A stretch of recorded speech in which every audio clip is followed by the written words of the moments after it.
আসসালামু আলাইকুম। বাংলাদেশের আমার সকল নির্যাতিত ড্রাইভার শ্রমিক ভাইয়েরা, আপনারা কেমন আছেন? তো আসলে আপনাদের পক্ষে আমি একটা আজকে কথা বলতে চাইতেছি। কথাটা হইলো, আগে এই ভদ্রলোক কি কইতাছে, ভদ্রলোকের কথাটা আগে শুনেন। সকল ড্রাইভারদের একই বলি, লার্নার লাইসেন্স দিয়ে কি মহাসড়কে চালানো যাবে না গাড়ি? না, আমি বলি বা বাংলাদেশের আইনও বলি, ভাই আপনি চালাতে পারবেন না লার্নার লাইসেন্স দিয়ে মহাসড়কে গাড়ি। আপনি চালালে মহাসড়কে গাড়ি পুলিশ নিতে পারে আইন অনুযায়ী ব্যবস্থা, আর আইনগত ব্যবস্থা নিলেই তোমরা দেও কেন পুলিশকে গালি? তো গোলাম মোস্তফা ভাই, আপনি যে আসলে কথাটা বলছেন যে রানার কার্ড ছাড়া ড্রাইভিং করা যাইবে না, এটা আপনার সাথে আসলে বিশেষ করে আমি একমত হইতে পারছি না। তো আমি যেহেতু একমত হইতে পারছি না, তো আমাদের তো মানে কি কমো, বাংলাদেশের যে নির্যাতিত মোটর শ্রমিক যারা আছে আমার ভাই বেড়াদার, হেরা তো আরো আগে আপনার সাথে একমত হইতো না। কারণ কি, আমি আপনার একটা কথা কই, মানে আমার জীবনের একটা গল্প কই, আপনি শুনেন। আমি 2007 প্রথম ড্রাইভিং লাইসেন্স করছি, বুঝছেন। 7 লাইসেন্স করছি হালকাড়া, পরে যখন এটা 12-তে শেষ হয়েছে জমা দিছি মিডিয়াম দেওয়ার জন্য, মিডিয়াম পাইছি। পাওয়ার পরে 17 সাল পর্যন্ত 17 জমা দিছি মিডিয়ামটা হেভি করার লেগা। এখন জমা দিলে তো আপনি নিজেও জানেন যে একটা রানার কার্ড দেয় প্রথম, এরপরে ইন্টারভিউ, এরপরে আরো কত টেস্ট ম্যাচ আছে, তারপর দেয় ডেলিভারি স্লিপ। ডেলিভারি স্লিপটা পাওয়া মানে লাইসেন্স পাওয়া, এটা মানে ঠিক আছে। ডেলিভারি স্লিপটা পর্যন্ত অন্তত পক্ষে রানার কার্ডটা হয়েছে ফুজি। এখন আমি 17 সালে জমা দিছি, বুঝছেন। 17 সালে জমা দিছি, মানে আমি গেলে ওই রানার কার্ডটা যখন ডেট শেষ হয়েছে, ইন্টারভিউ দিলাম কোনে যাইয়া, এই যে কুড়িল বিশ্ব রোড একটা বিআরটিসি ডিপো আছে, হেভি রুকসার লেগে আমি যখন গেছি ইন্টারভিউ দিতে, আমার এই ইন্টারভিউটা দেওয়া হয়েছে কুড়িল বিশ্ব রোড বিআরটিসি বাসের ডিপোতে, বুঝছেন। বিআরটিসি বাস দিয়ে দিছে, আচ্ছা যাক সমস্যা নাই, সবকিছু দিয়ে আইসি, ডুপ টেস্ট করাইছে, এটাও করছি। তারপরে কি করছে, আপনার ডেলিভারি স্লিপ দিল। এখন ডেলিভারি স্লিপটা দিছে মনে হয় যে হারা লাইসেন্স শেষ করে লিছে, মানে লাইসেন্স আর লাগতো না। ডেলিভারি স্লিপ দিছে 4 মাস পরে কার্ড বাড়িব, 4 মাস পরে ডেট শেষ, আবার গেছি, যাওয়ার পরে 1 বছর বাড়াই দিছে ডেট। এরকম করতে করতে মানে 2017 সাল থেকে 23 সাল পর্যন্ত, বুঝছেন, এই 22 সালের জুন পর্যন্ত, 22 সালের জুন পর্যন্ত, মানে আমি বিদেশ আবার আগ পর্যন্ত, মানে আমি খালি ঢাকা যাই, গেলে 6 মাস, 1 বছর, 2 মাস এমনি ডেটটা বাড়াই দেয়।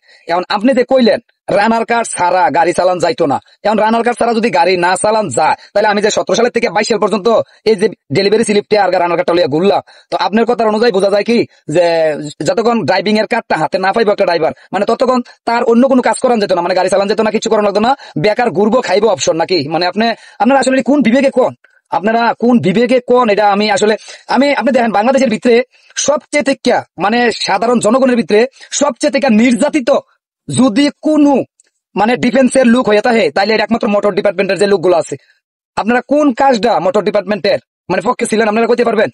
আর বিশেষ করে আপনি এটা ঠিক হয়েছেন আপনার করাটা, কারণ আপনি একজন প্রশাসনের লোক, মানে কি কমন আপনার তো আমি বেশি কিছু কইতে চাইতেছি না, এই ব্যাপারে আমি যাই মানে আসলে বলতে চাইতেছি না। কিন্তু আমার কথাটা হইলো, মোটর ডিপার্টমেন্টের লোকগুলা যে একটা নির্যাতিত আর যে একটা অবহেলিত বাংলাদেশটার ভিতরে, কোন ডিফেন্সের লোকগুলো আছে আপনি দেখাতে পারবেন?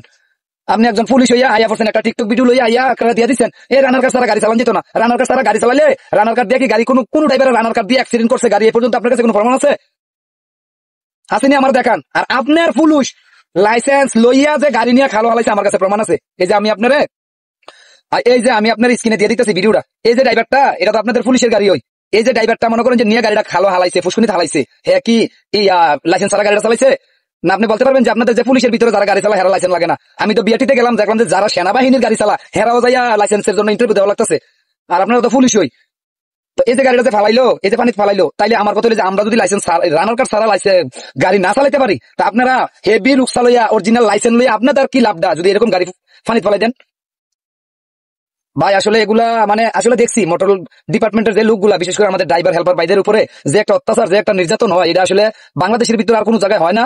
আর একটা জিনিস কি জানেন, আপনাদের কাম হয়েছে কি, আপনি যেমন আছেন হাইওয়েতে, আপনার চিন্তা ভাবনা কি, মানে গাড়ি কাগজপত্র রোডও গাড়ি যাইবো, রোডে দিয়া গাড়ি যাইবো, কাগজপত্র থাকলেও 500 না থাকলেও 500, মানে সিস্টেমটা এরকম।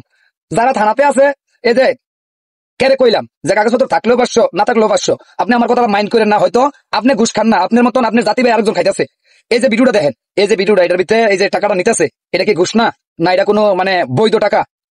ঘুষ আর সুদ একই, ঘুরে গেলে দেখ, হয়তো আপনি খান না, আরেকজনে খাইতেছে। তো আসলে ভাই ড্রাইভারদেরকে অবহেলিত কইরা ছোট করে আর কিছু করেন না, বুঝছেন। আমরা মনে করেন যে যারা মোটর ডিপার্টমেন্টে আছি, আমরা নিচে নামতে নামতে আর আমাদেরকে মানুষের নিচে নামাইতে নামাইতে মানে একদম এমনি তো শেষ করে দিছে।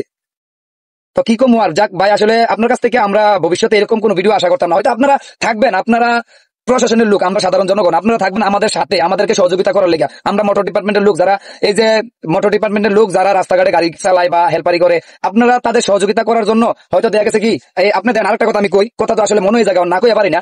আমি যখন আমার 7 বছর ধরে আমি বিদেশ আবার আগে শুনেন, আপনি তো আসলে কি একটা ভিডিও বানাইছেন, আমি বিদেশ আবার আগে আমার ভিসাটা যখন ড্রাইভিং ভিসা দিছে, আমি কিন্তু ড্রাইভিং ভিসা সৌদি আরব আসতে পারি নাই, বুঝছেন। আমি লেবারের ভিসা এমন লাগছে আমার ড্রাইভিং লাইসেন্সের কারণে, এই যে 17 সালে রেনু করানোর জন্য দিছি, আমি আজ পর্যন্ত আমি ড্রাইভিং লাইসেন্সের কার্ড পাই নাই।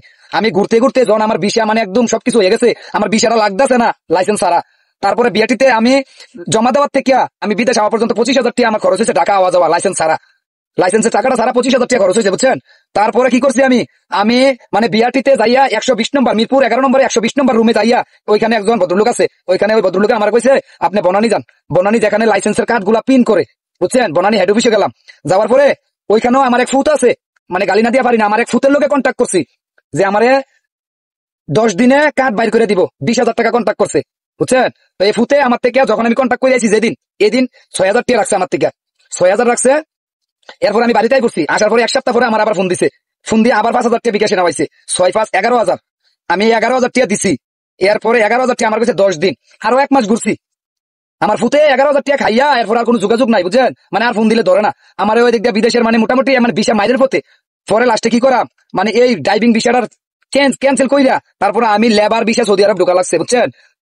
আপনারা জানি কোন যে রানার কার ছাড়া একটা ড্রাইভার গাড়ি চালাইতে পারতো না, মানলাম আপনার কথা, রানার কার ছাড়া চালাইতো না, আপনারা ওই সিস্টেমটা করে দেন। সৌদি আরব, আপনারা তো সৌদি আরবের থেকে উন্নত না, সৌদি আরব তো বাংলাদেশের মতন না, সৌদি আরব এত একটা উন্নত কান্ট্রি, বুঝছেন। সৌদি আরব এত একটা উন্নত কান্ট্রি হইয়া আপনি যদি হালকা লাইসেন্স করেন, হালকাটা আপনার মর্জি, আপনার হেভি, আপনি বড় গাড়ি চালান, আজকে যান আপনার আজকে হেভিটা দিয়ে দিব। আপনার এখানে দাফে দাফে বাংলাদেশের মতো প্রথম হালকা, এরপরে বেলকা, এরপরে বাড়ি, এরপরে পিএইচবি, এটা নাই সৌদি আরব। সৌদি আরবের থেকে উন্নত তো বাংলাদেশ হয়ে গেছে কেনা। আপনারা বাংলাদেশ টানিতে যে একটা নাটক শুরু হয়েছে, মানে এই নাটকের কথা কইতে গেলে তো শেষ হতো না, এটা তো শুধু আমি না সবাই জানে। কিন্তু আসলে গোলাম মোস্তফা ভাই, আপনার কাছে অনুরোধ ভাই, এই বিষয় নিয়ে মানে আর কোনো ভিডিও দিয়েন না, এগুলো আসলে খুব খারাপ লাগে ভাই দেখলে, মানে আপনাদের প্রতি আমাদের মানে রুচি নষ্ট হয়ে যায়, বুঝছেন। আপনাদেরকে যে একটা মনে করেন যে পাবলিকে ভালোবাসে বা যে একটা আন্তরিকতা দেখায়, এইসব ভিডিওগুলো দেখলে আসলে মানে আপনাদের প্রতি আমাদের আন্তরিকতা বা যে একটা ভালোবাসা আছে, ওই জায়গাটা নষ্ট হয়ে যায়, বুঝছেন। কি কম আসলে ভিডিও অনেক বড় হয়ে গেছে। তো যাক, যারা আছে যদি আমার কথায় ভুল হয়ে থাকে তাহলে অবশ্যই ক্ষমার দৃষ্টিতে দেখবেন। আর আমার যে বাংলাদেশের 64 জেলার নির্যাতিত মোটর শ্রমিক ভাইয়েরা আছেন, আমার কথায় যদি ভুল হয়ে থাকে বা আমি কোনো উল্টাপাল্টা কথা কয়ে থাকি তাহলে আমারে বলিয়েন। আর ছোট ভাই হিসেবে সবাই আমাকে ক্ষমার দৃষ্টিতে দেখবেন, ঠিক আছে। ওকে, আসসালামু আলাইকুম।